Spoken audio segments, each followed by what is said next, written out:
sọ wípé only that you, Naomi Shilekunla Ogunwusi, Alhaji Oriyomi and Fasasi Abdullahi and others at large on the 18th day of December between 5 a.m. and 8 a.m.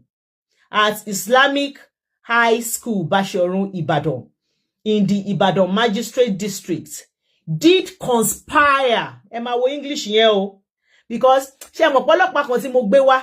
Only there is a lot tá mọ̀. Ó ní gbogbo owó tó tá ń ṣe online yìí. Ó ní wọ́n ti ní ẹ̀sùn tó ti kà sí wọn lẹ́sẹ̀ láti police station, and now it's making sense because police gangan ná bá lẹ́jọ́. So English yìí, mo fẹ́ kẹ́ lọ máa bá mi Google English yìí. This English, don't take it for granted. They said conspire because wọ́n wá lo conspire fẹ́yàn bí ẹn pé ẹ lọ péjọ láti ṣe nǹkan. Correct me if I'm wrong. Wọ́n ní conspire with one another. Hey, ẹ máa gbọ́ o, ẹ máa gbọ́ o, ẹ máa gbọ́ o. Wọ́n ní conspire with one another to commit felony with acceleration of DEATH. Báyìí, ó ti yé yín bẹ́yẹn. Báyìí, péyàn páyì. Wọ́n ní pé hey, this thing is a big, I had this, I didn't read it. Wọ́n ní wọ́n conspire with one another láti commit felony. Political situation ló lè fi resolve ọ̀rọ̀ yìí. Because the way I'm seeing it, tí wọ́n bá really start the court process yẹn, nǹkan tí wọ́n máa fi nail wọn ó pọ̀ gan. Rádúrú nǹkan tí mo kà á lẹ̀ ni. Honestly, sharing nǹkan tí Mr. Dawa tiẹ̀ tún sọ lẹ́ǹkan yẹn. That nǹkan tó tiẹ̀ kíní yẹn ó ń dín wá sọ́kàn mi, because all this while gbogbo wa ti ń sọ pé program ò tí bẹ̀rẹ̀ kí stampede yẹn tó ṣẹlẹ̀. However, statements tí mommy ẹ̀ make yẹn ó show wípé they were already aware pé àwọn èèyàn ti ń débẹ̀. You know, that never occurred to me until Mr. Dawa said it. Ẹ mọ̀ pé people have been asking me pé kí ni ẹ̀sùn tán fi hold wọn. I was looking for it, I didn't see it, but I just found it. I'm going to read it out. I think we'll take it from there. Mi lè show yín mi mọ̀ kíní tí mo lò lórí kíní kò jẹ́ n show yín lórí TikTok. Let me read it out to you. And it says, in the Chief Magistrate Court, Oyo State of Nigeria, in the Ibadan Magistrate District Holding, Commissioner of Police, Oyo State. There's some information we didn't even know. Now, the case is between Commissioner of Police, Oyo State. Now, I'm glad I found this, so we will know it when we are talking about it. So, Commissioner of Police Oyo State, àwọn ni wọ́n ń pe Naomi Shilekunla Ogunwusi, age 31 years old, àti Alhaji Oriyomi Hamzat, age 51 years old, àti Fasasi Abdullahi Babatunde, age 56 years old. Àwọn ni wọ́n pè wọ́n lẹ́jọ́. So, the case is between Commissioner of Police Oyo State. So tí n bá ń sọ pé táwọn èèyàn sọ pé it's not between the government, it's not government. What is government? Ara correct me o torí ngba mi mo máa ń gbé gbági. Ṣé kò kí n ṣe ara police ni ọlọ́pàá wà ni? Tó máa sọ pé Commissioner of Police pè yẹn lẹ́jọ́. Is that not part of ìjọba? Please help me. Ẹ bá mi kọ answer sí bí báyìí. Ìjọba ló pè lẹ́jọ́. So ìjọba nìyẹn. Ìjọba nìyẹn. Wọ́n wá sọ wípé only that you, Naomi Shilekunla Ogunwusi, Alhaji Oriyomi and Fasasi Abdullahi and others at large on the 18th day of December between 5 a.m. and 8 a.m. at Islamic High School Bashorun Ibadan in the Ibadan Magistrate District did conspire. Emma wo English yen o, because ṣé mo polopa kan tí mo gbé wá. Only there is a lot tá mọ̀. Ó ní gbogbo owó tó tá ń ṣe online yìí. Ó ní wọ́n ti ní ẹ̀sùn tó ti kà sí wọn lẹ́sẹ̀ láti police station, and now it's making sense because police gangan ná bá lẹ́jọ́. So English yìí, mo fẹ́ kẹ́ lọ máa bá mi Google English yìí. This English, don't take it for granted. They said conspire because wọ́n wá lo conspire fẹ́yàn bí ẹn pé ẹ lọ péjọ láti ṣe nǹkan. Correct me if I'm wrong. Wọ́n ní conspire with one another. Hey, ẹ máa gbọ́ o, ẹ máa gbọ́ o, ẹ máa gbọ́ o. Wọ́n ní conspire with one another to commit felony with acceleration of DEATH. Buying. Ó ti yé yín bẹ́yẹn. Buying. Péyàn páì. Wọ́n ní pé hey, this thing is a big, I had this, I didn't read it. Wọ́n ní wọ́n conspire with one another láti commit felony. Wọ́n wá kọ accelerated of DEATH and thereby committed 14 years. Thereby committed an offense contrary to section 324 of the Criminal Code Cap 38 Volume 2 Laws of Oyo State of Nigeria 2000.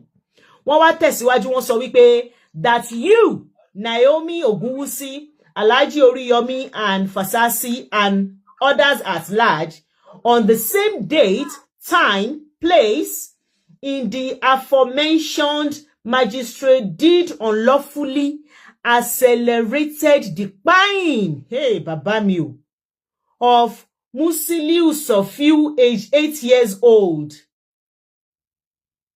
by inviting them. Wọ́n fi orúkọ, hey, Baba o. Wọ́n fi orúkọ ọmọ kan sí. Wọ́n wá pè ìyókù ní. Wọ́n ní of Musiliu Sophia, age 8 years old, and 34 others between the age of 5 months and 13 years. Ṣé rí pé ọlọ́pàá tó wá sórí show mi, ṣé rí pé máa yẹn mọ̀ nǹkan tó ń sọ. Ṣé rí pé máa yẹn mọ̀ nǹkan tó ń sọ pé tó bá ti dé court. Máa yẹn sọ wípé tó bá ti dé court kò sẹ́jọ́. Ipe nǹkan tó ti kọ́lẹ̀ tí mò ń kà fún yín òun náà ń gbé lọ sí court. Ipe so based on nǹkan tó ti sọ pé wọ́n ṣe yìí, báwọn tó bá jẹ́ ti Mr. Oriyomi Naomi àti ti principal yẹn, wọ́n ní láti based on nǹkan tí mò ń kà yìí, wá lọ wá evidence to say contrary to nǹkan tó wà ń bí báyìí. So that man was right. That all the deed has already been done. Gbogbo atótónu orí social media tá ń ṣe yìí, èyí tó máa make sense in bẹ́ẹ̀ is for them to have evidences that are contrary to this. Yes. You know, evidences that will say, okay, ọmọ báyìí páì, but kò kìí ṣe fault lágbájá ni nítorí evidence yìí. Ẹ bá mi mute Mr. Lakeside. Nítorí evidence yìí. So what that the policeman was saying on my show that day is they need to have gotten every evidence that they need before the court proceeding starts.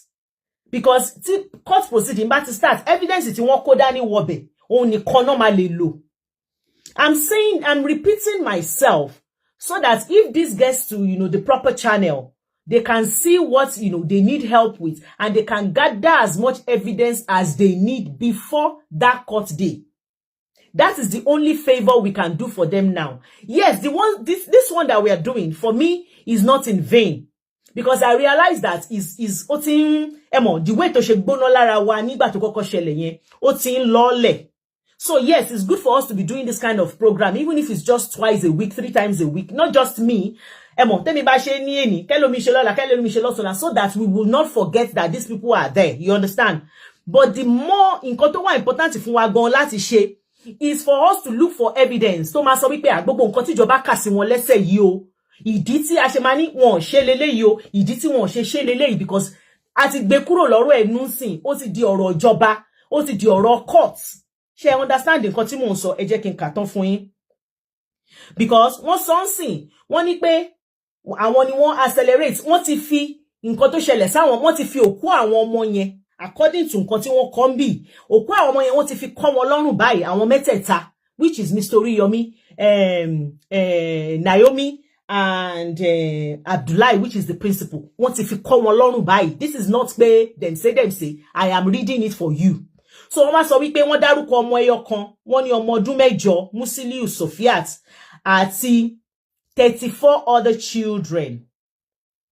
Tó wà between the age of 5 months and 13 years. Wọ́n ní by inviting them for a children fund program, but failed to provide adequate security, medical facility to prevent stampede at the venue. thereby committed an offense contrary to section 311 and punishable under section 319 of the Criminal Code Cap 38 volume 2 laws of Oyo State of Nigeria 2000. Wọ́n tún ní count 3 o, count 3 ṣì wà ńbẹ̀ o. Wọ́n ní count 3, Naomi, Mr. Oriyomi, Mr. Fasasi and others at large on the 18th day of December 2024 between 5 a.m. and 8 a.m. at Islamic School in Ibadan, conspire with one another to commit an offense with negligent act of causing harm, and thereby committed an offense contrary to section 517 of the Criminal Code Cap 38 volume 2 law of Oyo State of Nigeria. Oshiko, the last one. 1, 2, 3, 4. Number 4. One that you want to dárúkọ àwọn mẹ́tẹ̀ẹ̀ta, Naomi, Oriyomi, Fasasi, and others at the same time and place of the aforementioned magistrate did unlawfully omit to provide adequate security medical facility and conclusive atmosphere to prevent stampede at the children fair before inviting them to the venue. I am glad I read this out so that we will know the severity of what is on ground. And for those that, that are close to Mr. Oriyomi, I don't know, I didn't see it. I can't see everything.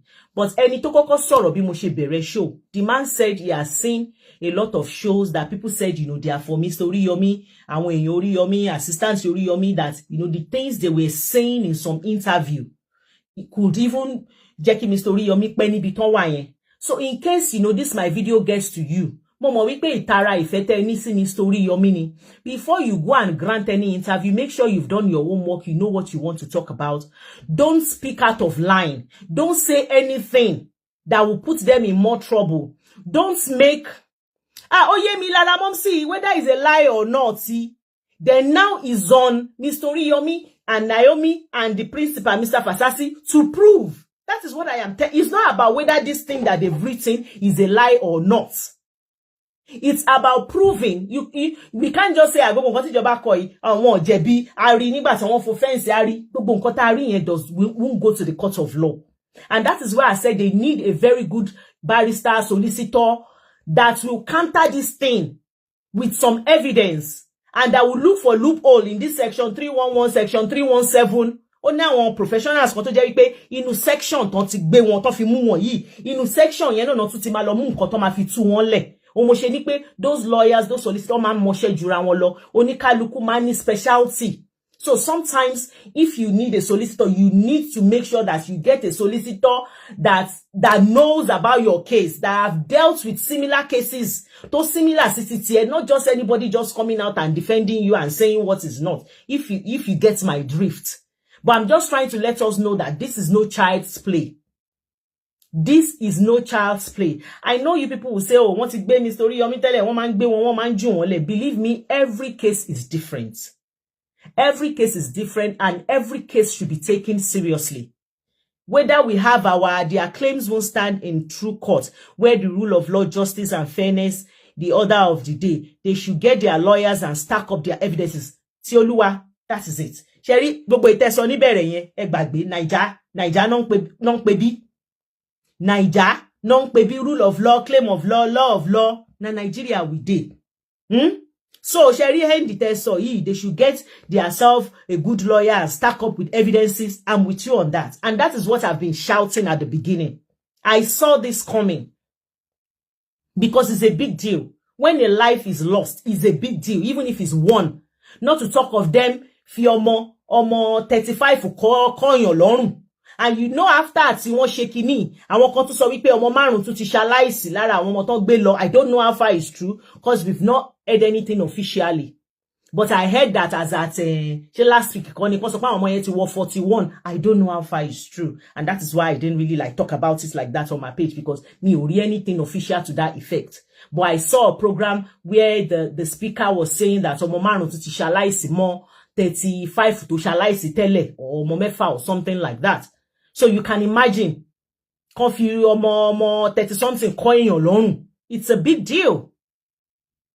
It's a big deal. And gbogbo the claims that we are making about Mr. Oriyomi having a lot of ota, having a lot of people, that can't hold in court. We can say it because we might be right. There might be people in high places influencing everything in order for them not to get released. I know. But Sherry gbogbo yen cannot le kó lọ sí court of law. Us saying pé àwọn ti lè lọ sílẹ̀ yẹn, there might be lots of people wọ́n ti lè lọ sàsí wọn. We can't prove that in the court of law. That means sọ pé gbogbo nǹkan yẹn ò kì í ṣòótọ́. But now ẹ jẹ́ ká face facts. Ẹ jẹ́ ká face facts. Wọ́n sílẹ̀ o, èèyàn kan ní kíní kan o, Oriyomi ti ṣe èèyàn mẹ́wàá kan and everything. We can't take that to the court. So that is why they need a good lawyer that will do his own work. Almost, I don't know how they use, if they use private investigator in Nigeria. Those that are involved, they will have their own private investigators that will go and interview, people privately and stuff like that. Even those that lost their children, there could even be positive mouthpiece for Mr. Oriyomi. But like I said, we don't even know them. Maybe the government knows them because now I've seen a child's name. But we don't know the rest of the children. Their claims, oh no, in God's name, who brought a 5-month-old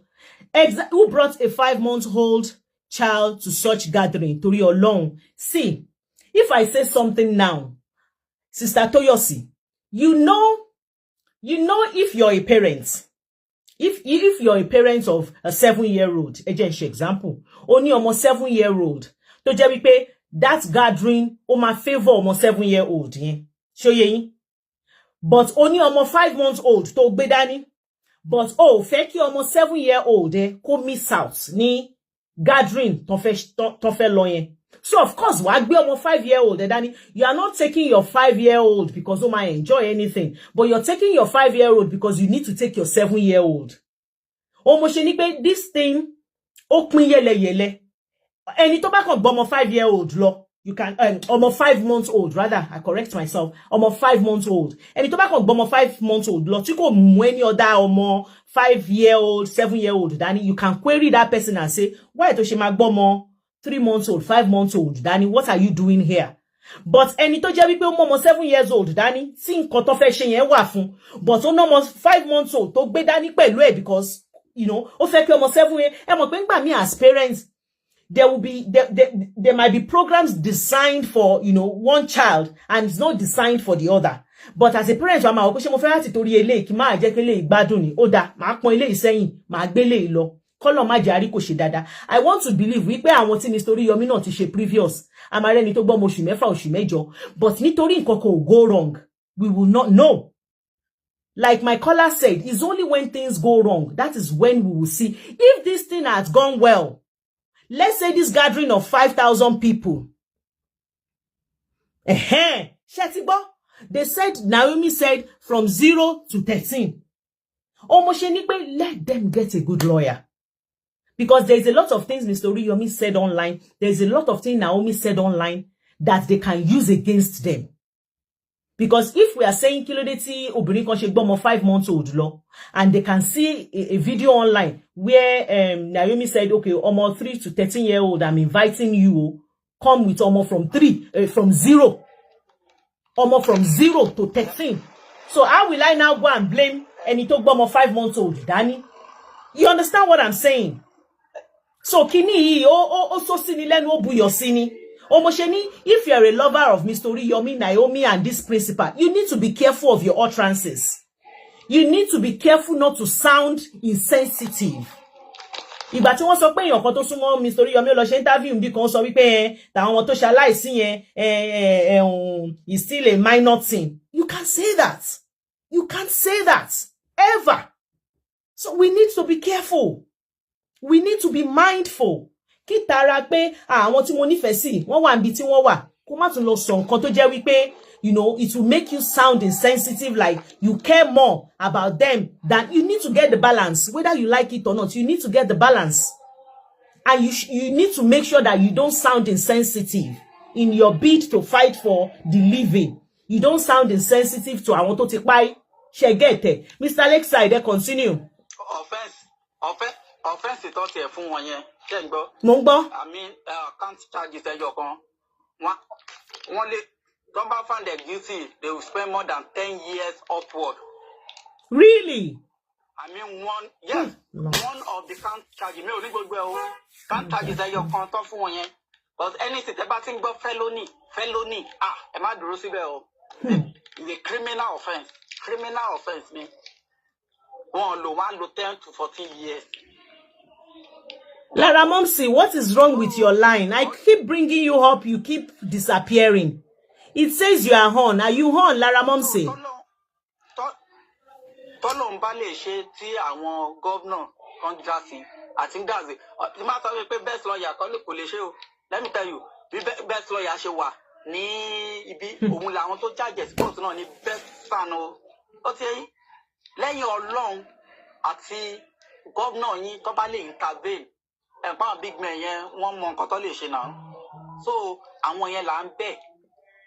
À ń bẹ Ọlọ́run a dẹ̀ ń bẹ àwọn yẹn náà kó jọ̀ọ́ kán bá wa intervene. Sister Ore Gold. See, you know why I said they should just do the needful and get help? Because the things that they said in the adverts, Mr. Alex Adebami mute, the things that was said in the adverts when they were doing adverts. I'm talking to Sister Esther Agbola lórí TikTok. Níbi tí Naomi ti sọ wípé it starts at 10 o'clock.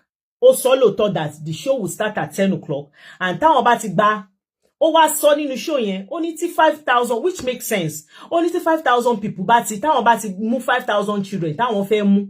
Ó ní káwọn yòókù kan má bínú o. Only because 5,000 làwọn lè cater for. 5,000 ọmọ làwọn prepare for. Ó ní so táwọn bá ti fún wọn ní numbers tó bá ti wọ 5,000. Ó ní àwọn máa ní láti excuse àwọn ọmọ tó kù. Believe me, that is your cue. That is your cue. As somebody that wants to go somewhere and you want to take part in a particular program, but they said that, you know, they can only take this amount of people. And at this particular time, the rest will be sent back. So that is your cue for you to get there before that time. So that you will be on the queue before every other person. Do you get it? And even Naomi herself in the advert, she said it will start at 10 o'clock, but it's going to be first come, first serve. And what tabakoko rimbe, and what lamakoko da loan, tabade ti down on 5,000 yen loan. That will be it. Lara Momsi, can you request again? It says you're here, but you keep disappearing. Is it your network? Mr. Dawa class, are you here? You understand what I'm saying? So, almost anyway, there is a lot. Ibite meeting tenumo lawyer niye. Pay Connie good lawyer that can fight for them when it comes to pay. Okay, but you said this, you said only I won't be Connie new law that can still be used to defend somebody. Tell you about a good lawyer. That can interpret things. Exactly, Ore Gold. She said it's first come, first serve. You understand? So this is the things that they can now use. Mr. Dawa class. Only God can save them. Tabade sọ̀rọ̀ God ń sìn. Wọ́n máa tún wá fọwọ́ gún wọn mú sí stop mentioning God in this situation. Leave God in this situation. How can you leave God? Eh? Oh no, ni mo ń sọ, Mr. Dawa. That's exactly what I'm saying, that all these things will be, you know, this is them, you know, the commissioner of police that they have case with will use their utterances. In short, when I saw a video where Mr. Oriyomi said, Naomi is the host, I'm the co-host. Owo mi jabo, because I've, you know, on my page, I've been saying Mr. Oriyomi knows nothing about this thing. Mr. Oriyomi knows nothing about this thing. When I saw that Mr. Oriyomi calling himself co-host, Owo mi jabo in the sense that, Momo Wipe, that word alone, Ijoba would now use it against him. Oh, you said you are not part of the organizer, but this is you with your own mouth, your own words, saying that you are co-host. So when you call yourself co-host, that means you are part of host. You are co-hosting with somebody. So a joint shake back money. I think I'm going to go with Mr. Dawa here that, you know, I think we need more of God intervention. More of God intervention. But yes, I will still say evidences that if you have evidences, please help me to keep power tapping on TikTok. Evidence, if you have evidences, nothing is too small, nothing is too big. I will still say, be putting it on Agidigbo. Just go and leave it, Agidigbo messenger, Eloma Dasibe. Is the lawyer that will now look at it and will now say, okay, eleyi wa viable, eleyi wa viable, we can use this one, we cannot use this one. Do you understand what I'm saying? But we can't still kodanu. Yes, she said that. She said 2 policemen and 2 private guards stayed while Mr. Dawa, I was thinking that will work for them. Will that work against them? Shetirishe, awata molo. Because I thought them saying that they actually have security personnel on ground 24 hours before the event, that will speak, speak good for them. But are you saying it will work against them? Oh my God. Mr. Dawa, come up now. Let me invite you. Come up, please. Let me share in your brain. Borrow me your brain, Mr. Dawa.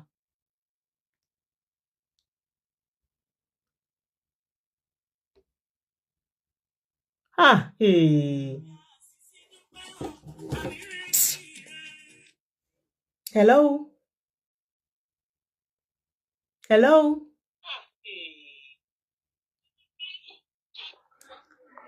Mr. Dawa, did they report to the divisional police? Or on a normal circumstance, one report from divisional police. Hello? Hello, ma. Hello, ma. Mr. Lakeside, hold on. I have a call. Hello, ma.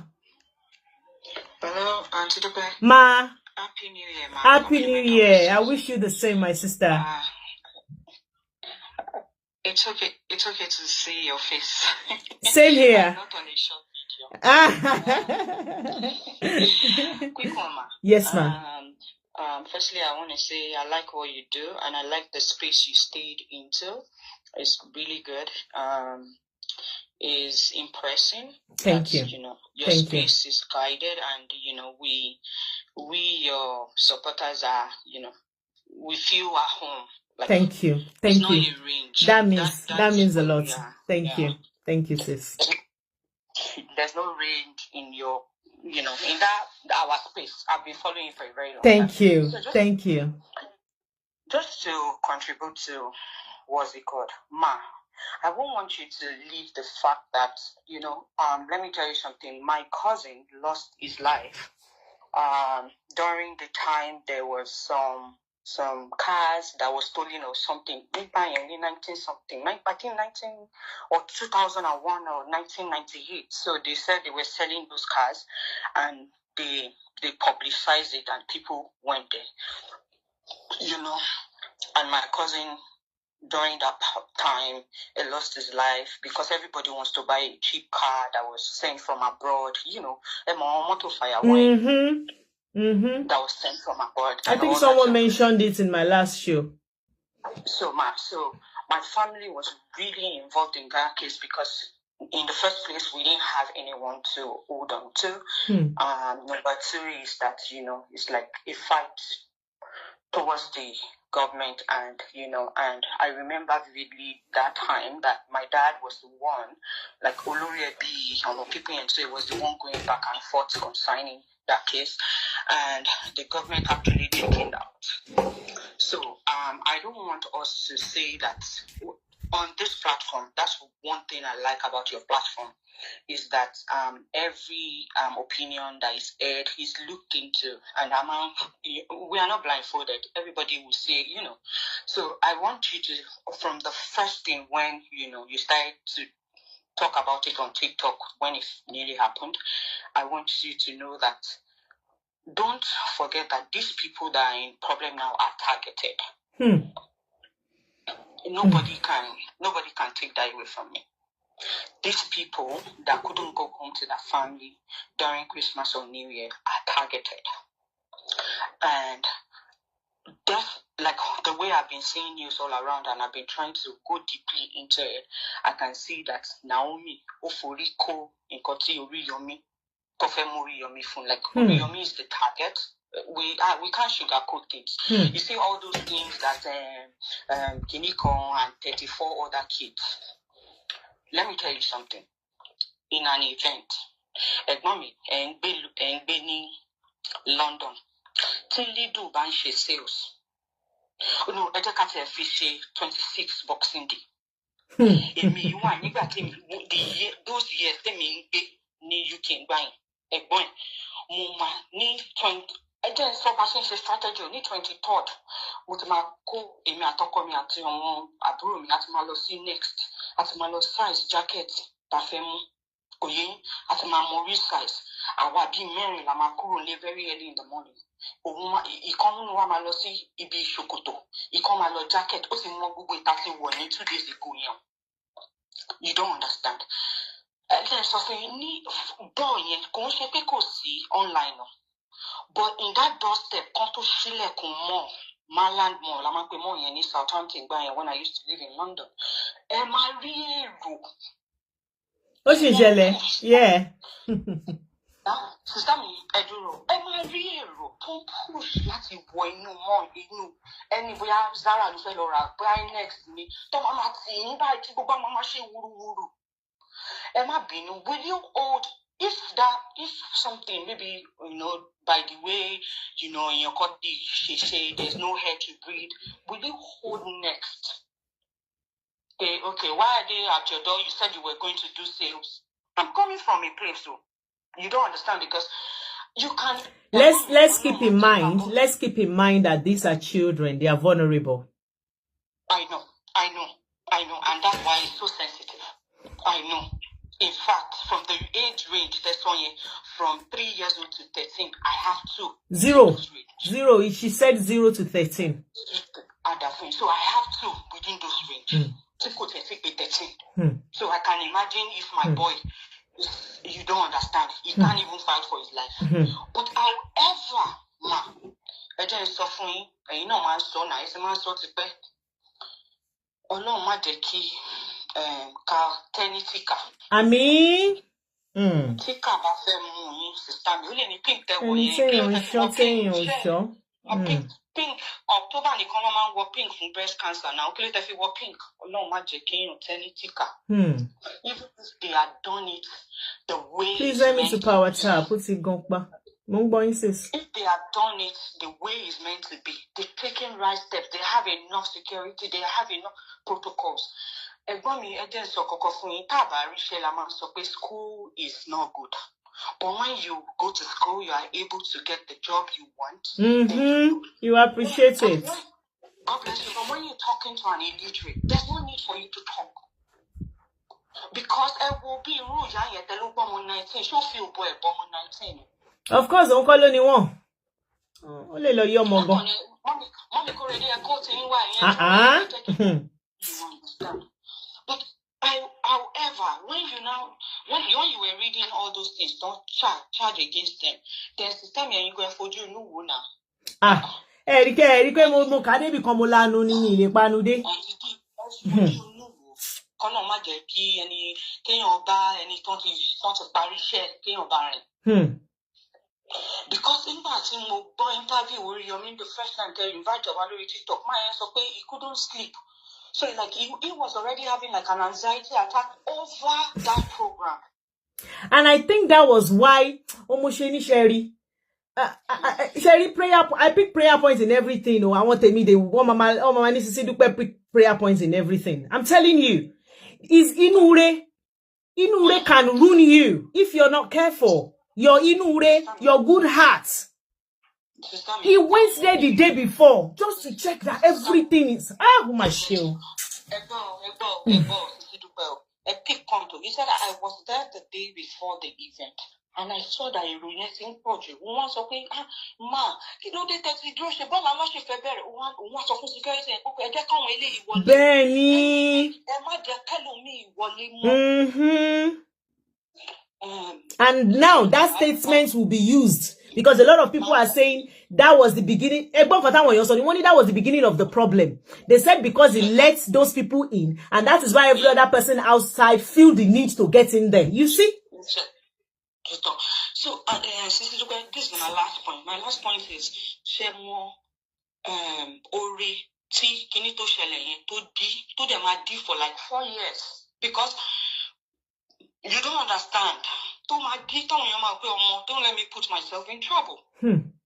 For some time, we have some philanthropists that loves to do this. And they do it for kids is because whether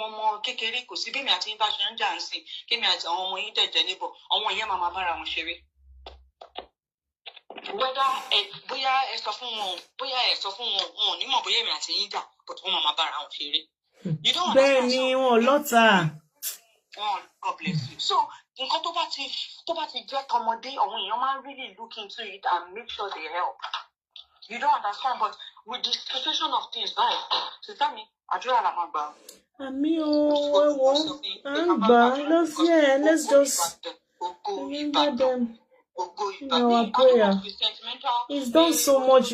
I know sometimes me more. I don't know how to explain it because I went to say he's done he's done so much. And the fact that Mama fi space kan sílẹ̀, ipe gbogbo wa kò sẹ́ni tó gbọ́n tán. We are not perfect. Ma we're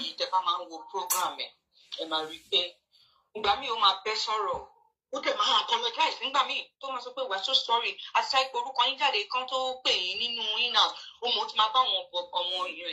Èmi náà ti kọ́ wọn how to read. Wọ́n ti ṣe nǹkan méjì kan tí mo kọ́ wọn how to read. But I always deal with each case differently. I don't attach. No, I won't say that. That's why I said that it's a safe place to call in, and that's why you see me calling. I know that your face is a safe place to call in. I'm on Kiroro. Yeah, because our opinion differs. We see things differently.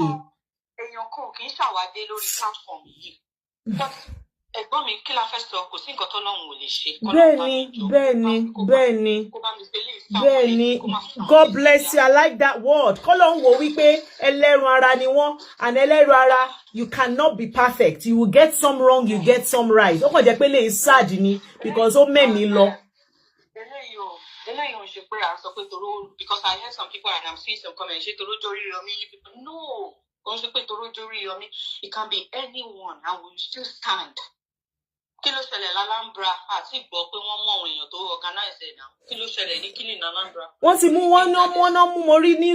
that they picked up like I said, it's because Facebook media because community. But when I googled it, they picked up one kini coin in Abuja and they picked one person in each. I will go and look for it and put it on my page. I saw. So, sister, that's my own point from everything that's been going on. Oriyomi must get a good lawyer. People would have stand up for him and they will be helping him. But, however, too, Naomi, no, because they need to say that about so they need to duty and want to read and it's so below the so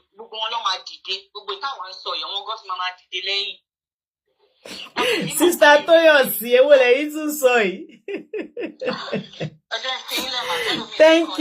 thank you, my darling. I appreciate you.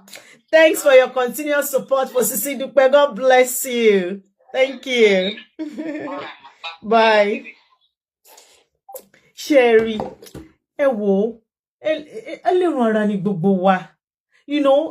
Oriyomi no be Jackie Chan. Oriyomi no be Spider-Man. Oriyomi no be kino tin pe. Ko se prophet sallallahu alaihi wasallam. Ko de se Jesus. Sometimes, yes, I'm not here to tell you maybe there are not things you could have done better. Don't get me wrong. Yes, maybe if you had done it this way and do it this way, maybe we will have a different outcome. But the truth is, in koto shele ti shele. And like I said, if there is anything, come and be part of this thing, if we do this, so, we can avert what has happened. Kíákíá ni mara ticket pé ya báwo la ṣe lè ṣe tí gbogbo nǹkan tó ṣẹlẹ̀ yìí tá máa reverse but nǹkan t'Ọlọ́run fi jù wá lọ nìyẹn ẹ máa tún ní Dúpẹ́ tún dárúkọ Ọlọ́run nǹkan t'Ọlọ́run fi jù wá lọ nìyẹn. I don't know why this happened. You understand? But I think right now, let's look at what we can learn from this. Let's look at the way forward. Let's look at what we can do so that if somebody were to, do gathering for children or adults tomorrow, what have we learned from this? What are we going to do better? Because of nǹkan tó ṣẹlẹ̀ ní situation eléyìí. Tá bá fẹ́ ṣe nǹkan mi lọ́la, kí la máa mú ní situation yìí, tá máa fi mele, tá máa fi mele, tá máa fi ṣe better. Let's start looking at that. As we are looking at, how to help, the family of the bereaved and how to help those that are detained, then let's look at, what we can learn from what has happened. Let's look at, the security measure, like Gele Odun said, that, we should look at, what we can do, the measures that we need to, God forbid that things bad like this will have to happen before we think that, okay, let's put this in place, let's put this in place. Nílùú òyìnbó náà, ó máa ní àwọn nǹkan kan tó máa ń ṣẹlẹ̀.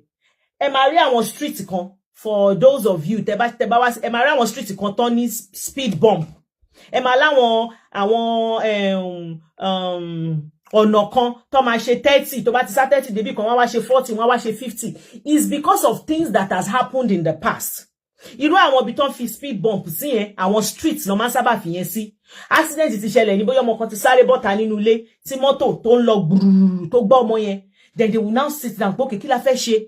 Tírú kan báyìí ò ní ṣẹlẹ̀. Ibẹ̀ náà ti wò, okay, let's make this street 10. Let's make this street 20. So how do we stop cars from running on the street? They will now put speed bump. Á tó tẹ̀léra wọn. So tó bá lọ fẹ́ sáré gan, ò ní rí sá, because speed bump yẹn á máa dẹ́ dúró. Ẹ máa rí àwọn junctions tó jẹ́ pé wọ́n ti fi àwọn speed variable sí because of àwọn accident ti ṣẹlẹ̀. So accidents yẹn ti jẹ́ kán rò pé, okay, how do we prevent this? So sometimes some things will go wrong before you will get it right. So let's look at what we can do for ourselves in this situation, how we can make it better. How we can learn from this rather. So now we know, if you want to gather children, number one, gathering 5,000 children in a place at once, we know that is a no-no. And now we know that, even though we know before, but now we have evidence to that effect, that if you call 5,000, 50,000 will come. So if you call 1,000, you understand? If you call 5,000, 50,000 will come. If you call 1,000, 5,000 will come. It gets here. So now, if you know you want to cater for 500, maybe you should put out and say, I'm catering for 100. Hey, get it. To buy support cater for 100, you might pay 1,000 ma wa. Wa ora move 500 nínú 1,000 yen. But to buy ti gbé síta pé 1,000 ló fẹ́ cater fún 10,000 ma wa. It get here. Like somebody said, gbogbo ẹ̀ náà kọ́ ni and they said in an impoverished area. Ẹ má jẹ́ àparọ́. Tá bá ṣe sọ wípé poverty hunger àwọn areas kan wọ́n worse ju àwọn kan lọ. So in areas that hunger and poverty is very high, tó bá fẹ́ ṣe irú nǹkan bẹ́yẹn, don't go to Oriyomi. Oriyomi is our kí ló ń pè Oriyomi is like international announcements in Nigeria. Tó bá ti lọ gbé ọ̀rọ̀ ẹ lọ sí orí Àgídìgbò, there's possibility is going to gain more ground than you expected. So probably don't take it to Oriyomi. Announce it in the community, because apparently because it was announced on Oriyomi, not just Ibadan. Naomi made that thing for Ibadan children, but it's not only Ibadan children that came. Other children outside Ibadan traveled down a day before to Ibadan because of that program. You understand? So even if you say you are catering for 1,000 of Omo Ekiti, know that Omo Ijebu and Omo Kwara might decide to fall in. So let's, that is what I'm saying, that let's sit down. Let's look at what we can take away from this and how we can use it to better future arrangements. It is well. Ọlọ́run á wà pẹ̀lú gbogbo wa. Ní ṣoore ṣe. Ló bá tán. Ló bá tán. Only a fatal stampede can still occur with 200 children. I think in this case, let me tell you, even in a case where everything has been done, that does not mean things will not go wrong. In a case where everything has been put in place, where the policeman has been doing 24 hours, where you have a lot of kinikon, where there is water for everybody to drink, where there is kinikon, there is still chances of something will go wrong. But it's just that when everything has been put in place, the chances become reduced. And when it happens, those organizers will raise their hand, their chest and say, I have done this, this is what is expected of me, I have done it. That is why it is there.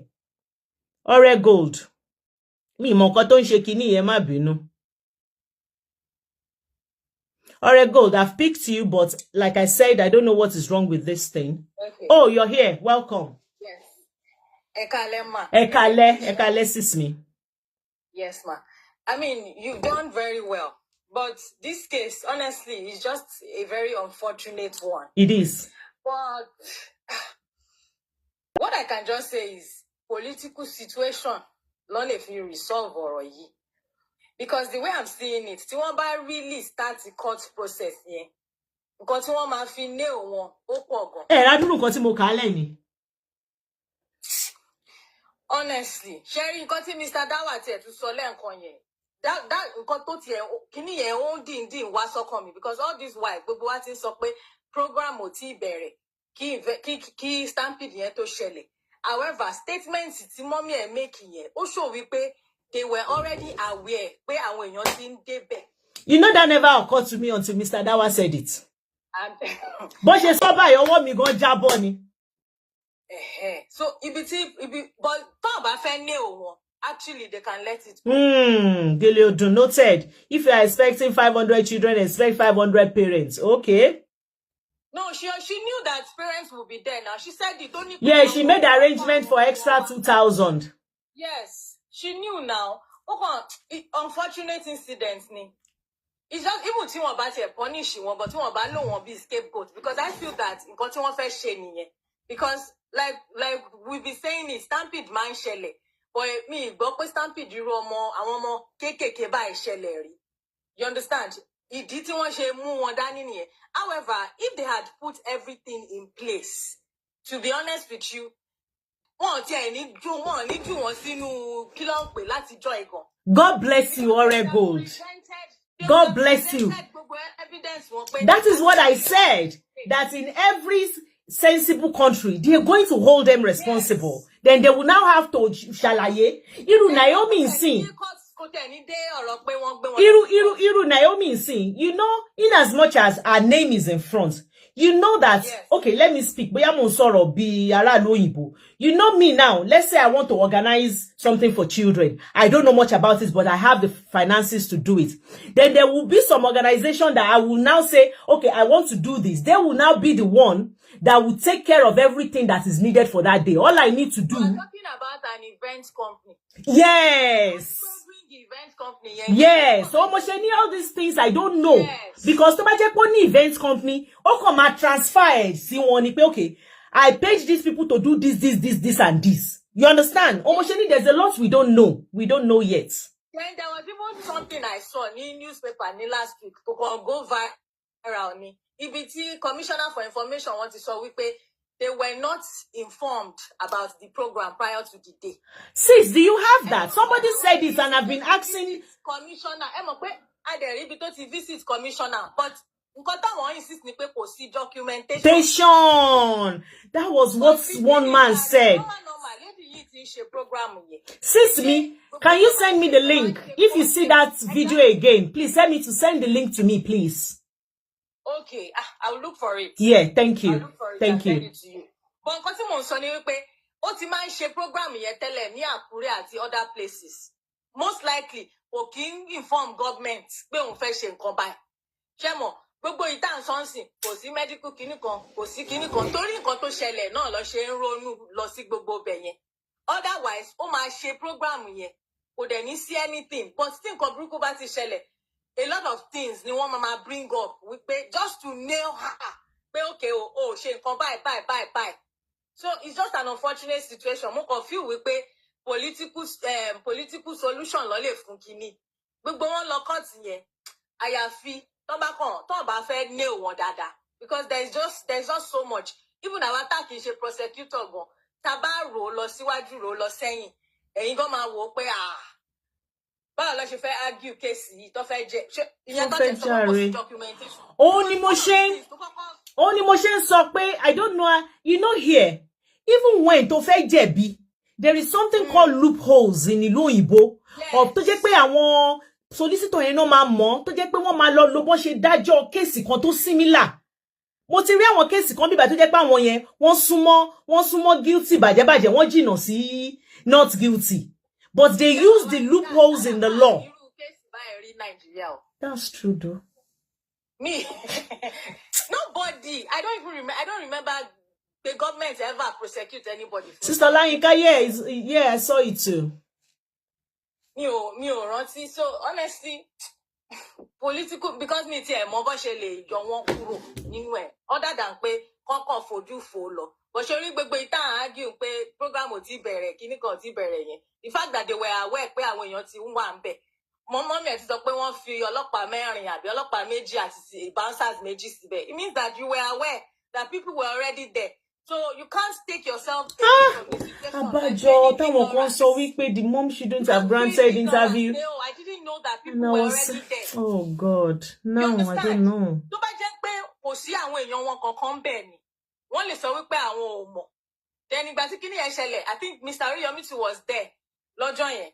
So now gbogbo nǹkan bẹ́ẹ̀ yẹn tẹ́ bá ti wò ẹ máa wò pé báwo lẹ ṣe wá fẹ́ sọ pé okay program yẹn jẹ́ kó but tẹ́ bá ní pé mọ̀ 8 o'clock lẹ́yìn máa dé bẹ́ẹ̀ o mọ̀ páwọn èèyàn ti ń dé. Do you understand? I did the program. I don't know if you watched the first program I did. I spoke to a solicitor here, Uyiboni. I gave him the scenario and he said to me that they are not at fault. Because he was I now said to him that, one of the Kinikon was there and he now said, is that person part of the organizer? And as at that time, I was saying Mr. Oriyomi is not organizer. So he said, oh, if he's not organizer, fine. Only but if organizer was there before the time the program starts, then they have the duty of care, to make sure that, everything went well, that could be used. The submissions, find political situation to solution to it. Kí ló máa ń pè kíní yẹn tí wọ́n bá fẹ́ lo church mind. Olóyìnbó tó máa ń pè tí wọ́n bá fẹ́ fi èèyàn sílẹ̀ on ṣé humanitarian ground àbí pardon. Especially when the intention was good or something like that. I know there is something like that too. Well, anyway, wọ́n lè pardon wọn náà. Tó bá fẹ́ pardon wọn, but ọmọ kan bí mo ṣe ń wo situation bí gbà tẹ́ pé wọ́n fẹ́ fi wọ́n ṣe scapegoat. And if you notice it, kò ṣe wípé àwọn èèyàn ṣe giveaway mọ́ wọ́n ṣe, but a lot of people these days wọ́n wà very careful. Tẹ́ bá lọ sórí Instagram after nǹkan yẹn, àìmọye àwọn èèyàn ló ti ṣe giveaway, but ẹ máa rí wípé security bẹ̀ máa ń tight gan. Because people are now aware wípé irú nǹkan báyìí lè ṣẹlẹ̀ if they don't take charge of it from the beginning.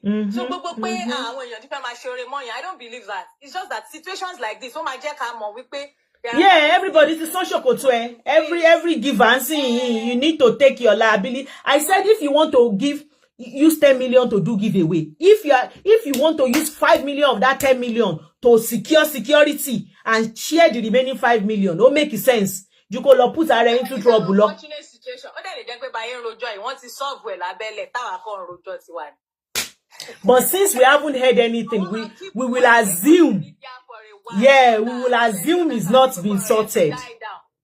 So, chairman now, àwọn èèyàn tí wọ́n mọ̀yàn ní gbogbo wọn tá à ń rí yìí. So, at the end of the day, really, wọ́n lè ti solve it. Wọ́n kàn wò pé let's keep it away from the media for a while. Ìgbà tó bá yá, tí gbogbo wa ti gbẹ́nu kúrò. Ṣebí orí show yìí náà lèèyàn kan wá tó ní Sisi Dúpẹ́ yé yọrọ ẹlẹ́nu. Ta ló sọ fún ẹ pé wọ́n detain wọn? Àwọn tó ti fi hotel kan tẹ́sì tó ń gbádùn. Ìjọba ọ̀kan fẹ́ kẹ́ gbọ́nu sọ ìjọba ọ̀fẹ́ kẹ́ máa náwọn òṣè nǹkan kan ni pé kò sí nǹkan kan.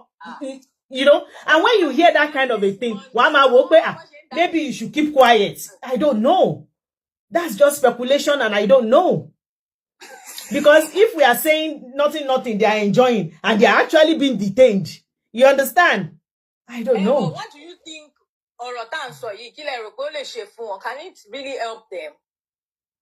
Oh, no. When sometimes when if actually they are being detained and they are going to take them to court and everything like that, it's good for us to be talking about it. You understand? And I'm not saying my platform alone, like everybody talking about it. So the jobber will know that, people want to know what is happening. People are curious. That will make them want to maybe do the right thing because they will know that people will ask questions. But if they see that nobody is talking about it, that, you understand? Because sometimes, in as much as social media will think it doesn't do much, but it does a lot because it will make the Ijoba know that people are still interested in this case. And people are waiting for what their outcome will be. People are interested in knowing their outcome and what they've investigated and how they got. Tobani want to dajo one thing. The Ijoba needs to know that fine, it's dajo you, but you need to let the people know because oro gbogbo aye leleyi. And that is the one problem I have with when it comes to Ijoba. They don't carry, you know, when it's something happen like that, there will be everyday updates of what is happening. Media is not interested either. Have you seen any media out talk based story here recently? Oh no, everybody is quiet. I don't know. Yes. Let me not say everybody, but I'm not seeing much. Let me put it that way. I'm not seeing, much. No, I want YouTubers, and those ones you don't even know if the information they are giving is true. It's true. I don't even go on YouTube to get any information. I don't. Or anything. We're just saying in your color visit KBC, in your color checking all of those things. We don't even know what is happening. Because sis, till today, can you believe we've not even heard anything about the family of the deceased? That is not nice. That's even ridiculous. Have me Obori in country presidency ye ko dide ni omo 30 something ni ìlú kan. And I'm not seeing anything. A president behind there over for IG, no. And even, have we seen IG visiting the family? Because they will come tomorrow and say they visited quietly. That's not the place you visit quietly. We should know that you visited them. We should know what you have done for them. We should know what you have in place for them. Nothing. I mean, it's just ridiculous. Like, why? Why are they keeping the family? Even the community want to help, but they don't know where to go to. They don't know who to call or where to go in order to help this family. You understand? Investigative journalists in Nigeria. They don't, because by now, BBC Yoruba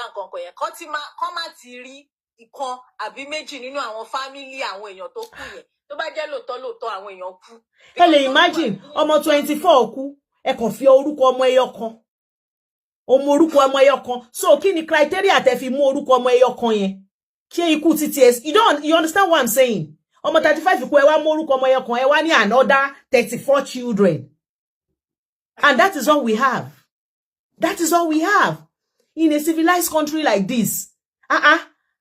Adìyẹ èèyàn gan pa igan gbogbo ará àdúgbò máa mọ̀ pé adìyẹ bàbá Saidi pa ìlànà o. Everybody will talk about it, not to talk of human being. And the way he swept and you know that video, I don't even understand. Abi want to stigmatize one Nigeria because she rí video ton àwọn òbí yẹn ton tin gbọ́mọ lọ hospital yẹn.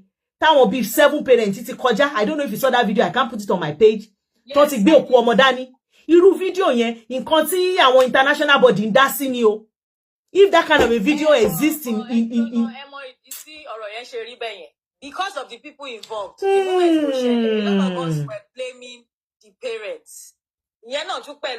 Sister Toyosi said, somebody just said something here that visiting them means compensating them. You know, that never occurred to me. Probably that's why because when they visit, they will compare. Probably they don't want to. Or boya wọ́n fẹ́ dájọ́ yẹn tán. So why tí wọ́n ṣe wá fẹ́ prosecute àwọn èèyàn? No. Ṣé mọ̀ pé wọ́n lè dájọ́ yẹn tán. Bóyá wọ́n máa wá fi wọ́n sílẹ̀. You know, irú àwọn ẹjọ́ yẹn tán máa ní wọ́n pardon wọn. Tán máa wá ní pé bóyá kán lọ san iye kan fún family. Bóyá nǹkan tán fẹ́ ṣe nìyẹn. Bóyá nǹkan tí ìjọba ò ṣe visit wọn. I don't know. Mo kàn speculate ni o. Gbogbo wa speculate ni o. No. No, forget it. No, my ìjọba. No, mo sọ ní pé ìjọba Nàìjíríà wọ́n á visit wọn ní jẹ́ kẹ́ mọ̀. No, wọ́n lè ti visit. Wọ́n máa gbé sórí media. Yes, I believe mo fẹ́ believe pé ìjọba báwo ló ṣe get gbogbo information yẹn. Mo church mind yín lẹ̀ ń lò. Èmi náà máa ń lo church mind nígbà míì. Tí wọ́n máa wò pé kò normal kí wọ́n má ṣe. Even the governor's wife, the governor fúnra rẹ̀ ò bá visit. She governor's wife go to any visits or something. Maybe mo kàn ronú bí èèyàn ni o. Ó yé mi. Àwọn tó wà ń jọba bẹ́ẹ̀ wọ́n ronú bí àwa o. Ó yé mi bàjẹ́. Up till now, First Lady Oyo State ò sọ nǹkan pa kéèsì. No condolence, nothing. Kò sọ nípa kéèsì yẹn. Àwọn èèyàn tó wà ní ìjọba wa yìí ọ̀pọ̀lọpọ̀ wọn dájú díẹ̀. Wọ́n dájú. but èmi náà tún rò wípé mi gbà mí mò ń rò ọ̀rọ̀ yìí pé àwọn gan ò fẹ́ blow it up because of the people involved. Sherry, and this is what I said, that you know what happened when people don't have information.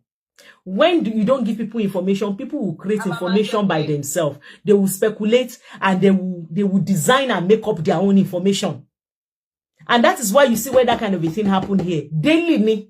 One to ṣe báyìí ìgbà tán wá gbé wọn okay o. Tó bá wá ní ṣe nǹkan kan fọ́sẹ̀ méjì, they will tell you why they are not doing it, and you know they will keep you informed so that you can use that information, you know, to your own keynote. But when we don't have anything. Now I can't blame anybody that wants to just, you know, formulate their own and just assume and just say their own. Justice for Mohbad. You ṣe mọ̀ pé àwọn TikTokers wọ́n ṣì ń gbé justice for Mohbad dúró. If not for àwọn TikTokers tó ṣoríṣiríṣi so nígbà kankan pa ẹ̀ mọ́.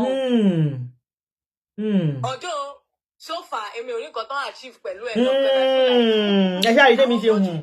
Ṣé rí mi tẹ́ lọ yẹn? The only thing you are going to get from me with that topic is The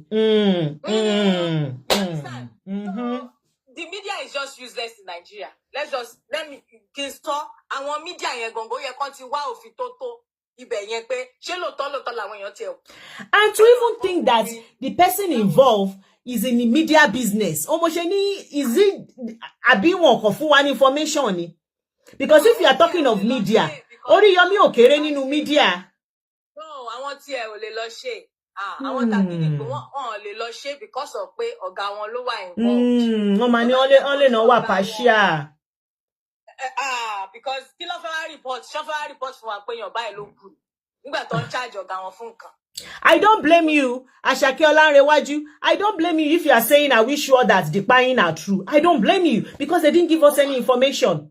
We only have one name now. We don't have the name for the other 34 children. So if anybody is thinking, probably nobody paid, I can't blame them. I can't blame them. But at least I saw àwọn ọmọ tí mo rí tán kó lọ hospital lọ́jọ́ yẹn wọ́n á tó ọmọ mẹ́wàá tán tó tẹ̀léra wọn.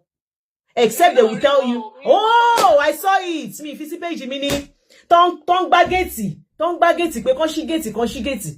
Another person, èèyàn kan kú tú bọ́ta, ó tún ní fídíò yẹn, kò ń ṣe ọjọ́ yẹn pọ́jọ́ mi ní, ìwọ lèèyàn wá fẹ́ believe.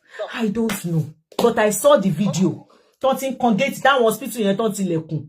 Tí gbogbo wọn gbé ọmọ tó ti ṣaláìsí, ṣé tó obìnrin kan ọmọ méjì ló gbé dání tó ti ṣaláìsí. Wọ́n tó tẹ̀léra wọn báyìí ni. I saw it.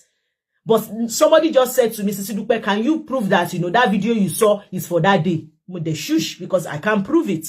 But what I saw on social media was that video was from that day. But somebody was now asking me, Sisi Dupe, if you are asked to prove it, they prove it. Hence why I didn't put it on my page. Well, let's just assume that because mo ń gbọ́ lórí show èèyàn kan tó sọ pé wọ́n máa lọ sí court ní I think January 7th. Ọlọ́run aṣọ́ wa jù gbà yẹn lọ. Ọlọ́run aṣọ́ wa jù gbà yẹn lọ. So that should be Tuesday, right?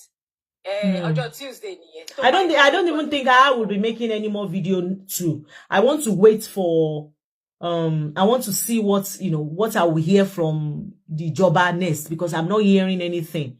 And I am careful. I don't want to speculate. Ìjọba your state wọ́n kó òdìgán bẹ̀ yẹn o. Báwo ni information kò trickle out rárá? Wọ́n kàn dákẹ́ rọ́rọ́. Like what's going on? And the media is not interested in the case. And they are actually doing, not riots, but be walking. They are doing it because I saw another one 2 days ago that they said it's a new one. Tí wọ́n rìn lọ sí NTA, wọ́n rìn lọ sí gbogbo ẹ̀. What is here like last week or so, a bit 2 weeks ago? No, mo gbé yẹn ti last week yẹn. There is another one. Ti last week yẹn, wọ́n gba wájú bí tí kíní ẹ̀ ti ṣẹlẹ̀. Eléyìí tí mo tún rí yìí, wọ́n lọ sí NTA Ìbàdàn, wọ́n lọ, it's a different one again. That don't work it, don't interview, wọ́n tún lọ sí bí building kan. You know. Àyítẹ́mi kọ́kọ́ rí yẹn wọ́n lọ sọ́dọ̀ Olúbàdàn wọ́n dẹ̀ lọ sí NTA. So bóyá yes, this one is new because the first one here I watched it live and I screen recorded it live, but this other one was not live. Political solution. One information won't trickle out because of the people involved. Ẹ mọ̀ nǹkan, ẹ jẹ́ ká fi sílẹ̀ ń bínú.